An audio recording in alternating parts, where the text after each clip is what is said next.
Next, fireside chat. That is AI is changing the way we recruit and hire talent. We'd like to bring out on stage Darren Nix, who's Group Manager of Indeed. He'll be interviewed by Matt Marshall, founder and CEO of VentureBeat. Please give him a warm, warm welcome.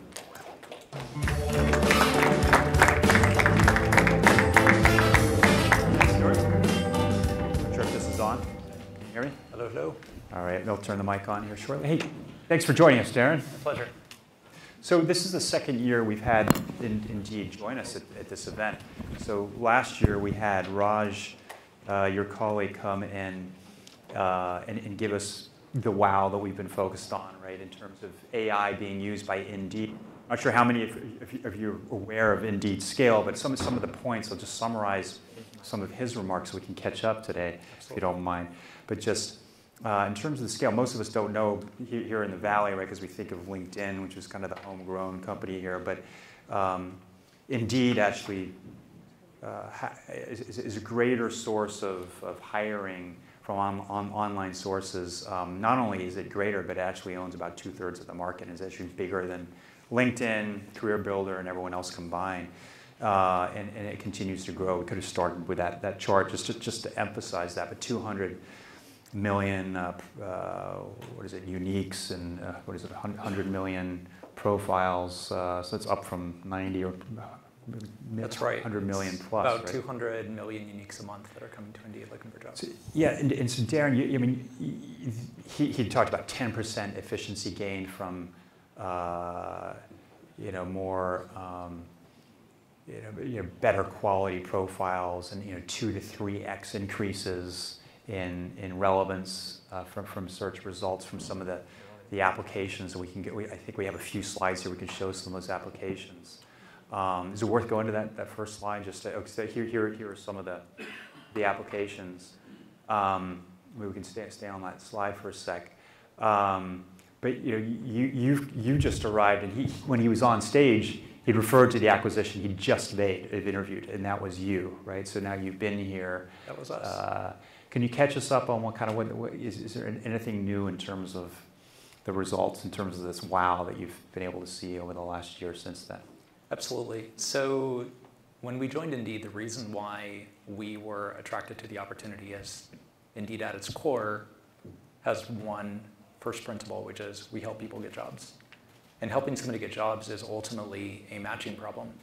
So the problem that we're all here to talk about, which is how to use AI, is kind of at the core of the problem that Indeed is trying to solve. So we hear a lot about the idea of a stable marriage when it comes to AI algorithms. That concept is what Indeed is trying to do, which is to say, at any given time, there is a limited number of people who are out there looking for jobs. There's a limited number of jobs available. How can we ensure that each person ends up at the best job for them, and each employer ends up with the best candidate they could have gotten? And so AI is one of the things that over the last few years has come to the forefront of the way that we can solve that problem and make smarter matches. And to the question that you asked about, interviewed my previous company and joining Indeed, we had been working in the assessment space to try to tackle the problem of inputs into the AI equations. So when you're trying to build a matching algorithm, there's a temptation to think, if I can just find the right algorithm, maybe I'll try TensorFlow, I'll try one of the other models, I'm going to keep trying things until I find the magic one that works. There's another part of the equation, which is not just the output, it's how good are your inputs? Do you have enough signal in the data that's coming in? And so the company that I was working on that has now become Indeed Assessments is trying to add a lot more data into that input side of the equation to say, how good are job seekers at a particular set of skills? What's their knowledge level? How well would they fit in a particular employer? And when we can feed that into the right AI algorithms, the quality of the match that comes out can be dramatically better, which gets us back to our original mission is, how do we help someone get the right job? Right.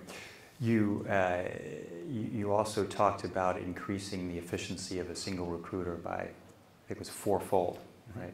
So now a recruiter can hire 4 times as many people, a single recruiter, as before by drastically reducing the number of hours that were spent on hiring. And I think maybe we can call up the next slides. I think is a good cue, right? Yeah, absolutely. So if that's, or is it the one after where you, maybe we're going out of order here, but that one, right, yeah, that looks like it's kind of an interesting slide. So we have an organization within Indeed called Indeed Prime, and this is an entire organization of many hundreds of recruiters that are trying to find and fill hard-to-fill jobs. Right. So data scientists would be a hard-to-fill job, right, in the Bay Area. In many markets, that might be nurses. Right. And so those folks come to Indeed and say, can you help me find the very small number of candidates that are out there who are willing to join my company in the market that I'm hiring for the salary that I'm offering? That's a hard problem. And so one of the ways that you solve that problem effectively is being able to marry a human to an AI algorithm. And I've heard the example used last year was the Iron Man idea of like, hey, let's have someone who is 30% human and 70% machine. And that's what we're trying to do with recruiters, is to superpower them. And I know that seems like hyperbole, but here's an example of the output. So we went through and looked at all of the time that a recruiter spends trying to fill one of these hard-to-fill jobs. And the big orange bars will jump out at you. There's phone screens, for example, which are many, many hours. Then the other big buckets are passive profile review and applicant profile review. So we said, okay, let's attack those, go through iteration after iteration, and see where we can get to reduce that time. And here's where we ended up. So the colors are a little bit offset, but if you add up all the numbers, this is basically a 4x reduction in the amount of time that recruiters are spending to try to fill these data scientists, nursing, and other difficult positions. Yeah. So let's hold that slide. So the blue is the areas you can't really touch with AI. Right. Kind of set. And the other ones were ones that you could attack, so you've taken them way down. Was this interviewed, or was this once you arrived at Indeed, or is it a mix? This is work that began prior to us arriving at Indeed, and then a lot of the tools that we had built at Interviewed got plugged in. So for example, with the phone screens that you see there, which is one of the largest bars, that's a huge amount of time. And so we said, how can we recreate the experience on the job seeker side of having a good time talking to a recruiter and learning about a role, but at the same time be able to make much smarter decisions in an automated way. And so that's where we plugged in the interview technology into Indeed. Yeah, I thought that was interesting. In the prep, we were talking specifically about that technology, but you had a European, I think, employer that was, or something like that, that we were sitting down, you had to interview for 15 minutes with a person to actually assert whether they actually have, say, an English fluency or not, and you reduced that to zero through automation and conversation. Right. This was a pure play case of NLP and AI that was both really impactful for our employers and also a lot of fun to work on from an engineering perspective. So the challenge, just to frame it, is... And that was your baby at Interviewed. That was our baby, yeah. So we have, there's a lot of employers who need to be able to evaluate soft skills. And one of those skills that an employer came to us and needed was proficiency in different languages. So in this case, it was a European contact center, and they were trying to serve customers all over EMEA. And so they needed English, French, Spanish, a lot of different languages. And the way that they were evaluating these many thousands of candidates every month was to have them get on a phone call with a language specialist and just spend 15 minutes talking to them. So if you imagine 15 minutes multiplied by 7,000 candidates a month, that is an army of folks. So we said, well, we can solve this problem.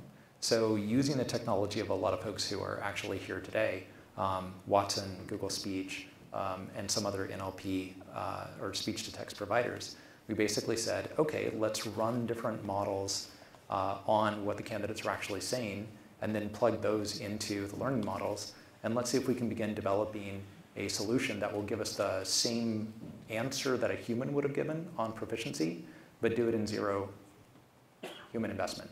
And that's what we were able to do. And so that type of experience of not diminishing the job seeker's experience, but being able to make the process vastly more efficient is where things are headed. Because if you think about it from the employer's side, yes, they saved a ton of money. But from the candidate's perspective, rather than having to schedule an interview and wait for a week to talk to someone, they were able to just pull up the app on their phone and do it immediately. So it's better for both, and that's when we can find those types of solutions, it gets really exciting. Yeah, great.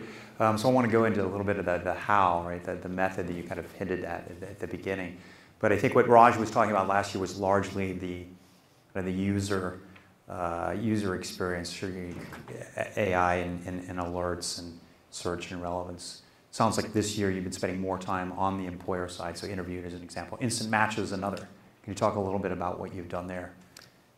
Yes, Instant Match is the idea that we as employers and then in job seekers who are looking for positions, the current way that folks find jobs is, for lack of a better word, a relic. It really hasn't changed very much in the last 50 years. The resume is still the primary device. Cover letters are still a thing. They're diminishing, but they're still a thing. And folks are trying to find, at the end of the day, all we want, whether we're an employer or we're looking for our next job, is we want that one right job. Yeah. The process of applying to a lot of different jobs, going through our networks to try to find this opportunity, or as an employer posting the job and then hoping that you get a lot of good applicants, it's a means to an end. And the end is to find that one good person who's actually interested in your job, who's qualified for it. And so we said, well, let's attack this problem directly and build something called Instant Match. So as soon as someone posts a new job to Indeed, we run everything we know about the job through NLP, obviously, to extract the key attributes, but also look at all of the other meta information that we can extract, put that into a model, and then say, who are the candidates who are very likely to be interested in this job and qualified? And so that's a very fuzzy problem. The first version of this was kind of brute force. All right, let's do the old way. And then we kept running into limits of how accurate we could make those recommendations. And that's when we said, well, let's start experimenting with some of the publicly available open source models and see what kind of results they give us. And there the performance increased dramatically. So with this product specifically, what we've been seeing is about a 50% increase in the successful match rate quarter over quarter. Mm-hmm. And so when I go back and I look at the stats of where the matching was at a year ago versus where it's at today, it gets really tough to sustain that kind of compounding growth, but it's crazy to see, wow, it's 4x where it was a year ago. So you referred at the beginning to this, and I think you just did it just now, a theme that we've heard throughout the event where you're trying off-the-shelf kind of solutions and then you move to build it in-house. Can you talk a little bit about maybe some of the gorier challenges that you had working internally and making those decisions of when to go in-house, because that might be a hard decision, maybe lessons learned? Agreed. There's a natural tension, I think, that we've probably all encountered between engineering teams that really like the idea of being able to go and work on AI versus the short supply of folks who can actually do it effectively, and then trying to steer folks to the problems that are going to be most impactful to the business.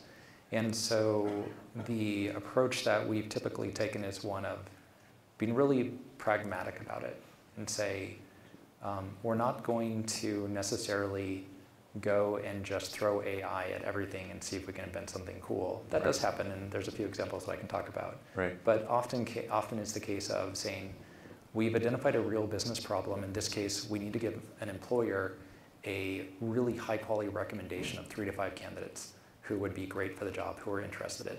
So we're going to build a model the old way, see how far we can get it, and then we're going to go shopping for things that are available off the shelf. In this case, we tried TensorFlow, tried VolparaRabbit, tried a bunch of different libraries. We're seeing varying levels of success, but it was all better than where we were at with the base case. So this is a critical enough problem that we said this is worth us investing to build a customized solution that's going to give us any amount of lift that we can get over the base case, because even with something like this, if we can go from making the right recommendation 3 out of 5 times versus 2 out of 5 times, that's a massive difference for us. And so that's where we said, all right, let's fork the models, let's go custom and actually invest whole hog in making this as good as we can possibly make it. But in general, with my teams, I usually say, all right, let's stay off the shelf for as long as we possibly can. Right. So so you left us off on the previous question with this notion of like you don't know how long those double-digit increases in returns are coming. Can you walk us forward, right, in this kind of this revolution or whatever we call this in terms of the inflection point we're seeing? Initially, I guess, from big data for many people, now with AI. Where is that going in your view? Yeah, I think I have a slide in here that might speak to this a little bit.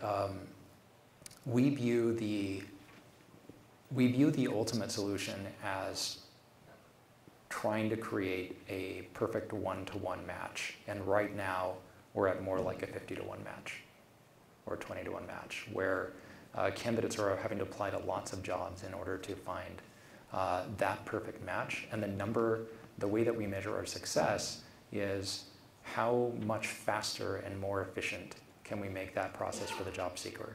Can we get it down to the place where they only have to apply to 5 jobs to find that perfect one? Right. And so our ultimate vision is this button offer button, where you can just come to Indeed and say, right, I'm looking for a job. Yeah. And you've got a great job. So I don't expect you to have the answer to this, but so Raj showed this last year. If it's 50 this year, what was it last year? I don't know the answer to that question. Just roughly.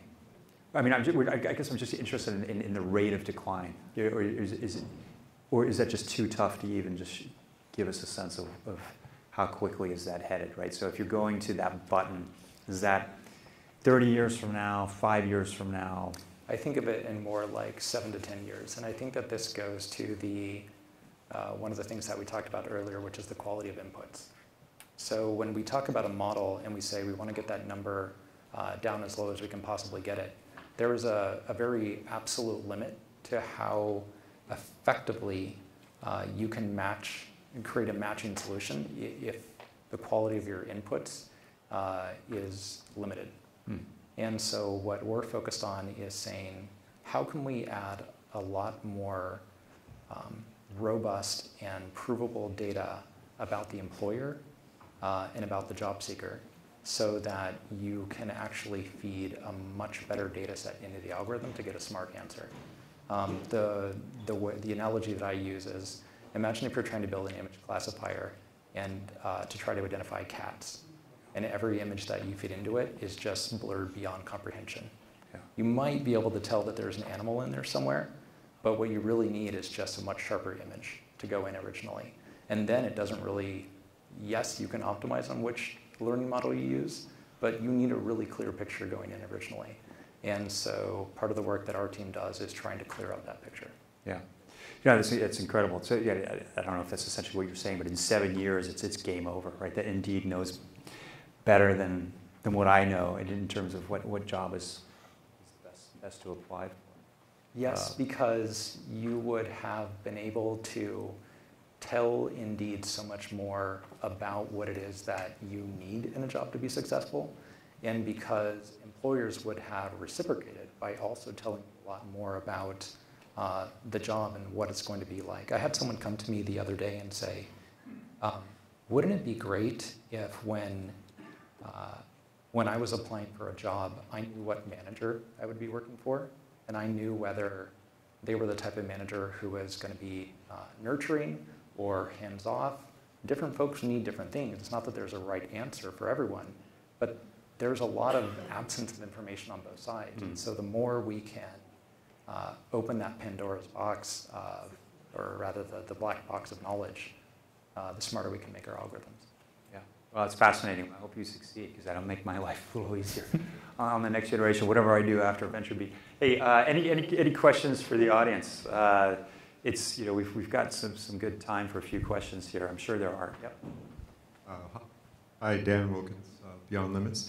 So if I want to hire somebody, I write a job description. You talk to HR or recruiting people. Diversity and inclusion is a really important issue. You talk to lawyers, they point the finger at bias. So now I have a job description, put it in your platform. Does your platform do anything to ferret out bias? So we've probably all been reading a lot of the articles that have been out in the press about the struggles of this, and I think that this goes to the point that we've been talking about, which is that the output is only as good as the quality of your inputs, and that we have to be super careful when we are making recommendations that we're not simply reinforcing pre-existing decision-making patterns that would be wrong and biased. And so the answer to the question is yes, it is very much at the forefront of the way that we are thinking about this. One of the, not to toot our own horn too much on the assessments team, but one of our core thesis is that if we can get folks as they are thinking about candidates to focus on provable knowledge, skills, and abilities that that individual has, as opposed to the pattern matching that they've been trained to do on resumes, that the result of that will be objectively better hires who are also more diverse and representative of the real composition of the workforce. And so that is an effect that we see when organizations use assessments effectively. And so it's kind of a core component of our team's mission to broaden adoption of assessments, is that it makes hiring a hell of a lot more fair. Great. Yeah, can we take a question back there? I'll come to Mike. Can you introduce yourself? Yeah, Phil Cooper with Salesforce.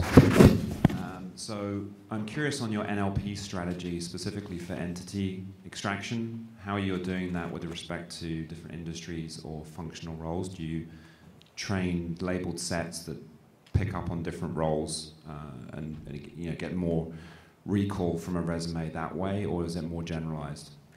That is a very astute question, and the answer is that in many cases we've tried to start with a generalized model, and then the accuracy was too poor, and so we ended up going to verticalized models. So one of the things that has aided us a great deal in our approach was that we built a taxonomy of every job type. So in our conclusion, there's about 8,000 different jobs that exist, and most jobs can be slotted into one of those. Once you have that, with a full hierarchy, starting from like a service role all the way down to customer service manager level 1, you're able to then use your model to say, all right, I don't need to differentiate between these 5 roles, but I need to go up to the level where I have 30 or 40 different verticals, and I'm going to train a model for each one of those. So whenever we're looking at a problem space, for example, with instant match, we're not trying to make an instant match across any potential job with a generalized model. We first say, what type of job is this? Okay, this is a nursing job. Great. Let's run this through the nursing model. And that way we get overall a much higher level of quality of prediction than we would have with a generalized model.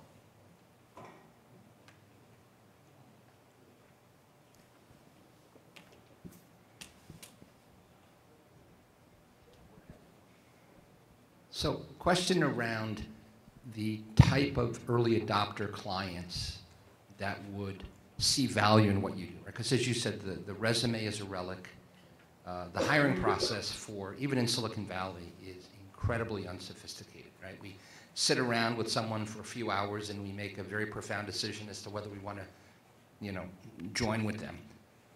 I would imagine venture capital firms, investment banks, strategy consulting firms, people that really have to manage world-class talent would be the kinds of early adopter clients that would see value right away, but I'm just guessing. So can you comment on how you convince people that have been doing things forever one way to now take advantage of all of the science that you've brought here? If you're asking for my 10-year vision, I'm happy to give it to you. No, this is something that we think about a lot. So using emergent technologies that radically alter the way that folks hire can be scary. And so there's sort of 2 ways that you can go about trying to build adoption. You can go out with a big bang solution and try to get a very small number of early adopters to use it and then hope that it broadens. The other approach is to say, all right, we're going to give you something that's 20% better than what you're doing today, but it's recognizably similar to what you're doing. And then once you get used to that and we have 100 million people doing it, we'll do something that's another 20% different. And so that's the approach that we're taking. So we've already been able to, in the last year that we've been at Indeed, get to a run rate where 15 million people a year are taking assessments. And the results that they're seeing from taking those assessments is radically shorter time to hire, significantly improved quality of hire. So we say, great, let's get everyone on Indeed access to these assessments, because right now it's limited to certain roles. And then once those folks are on board, let's go to the rest of the world. So it's very much incremental. Try not to scare folks. Yeah. Unfortunately, we're out of time. Darren, thank you very much for joining us. Fascinating conversation. Yeah, great.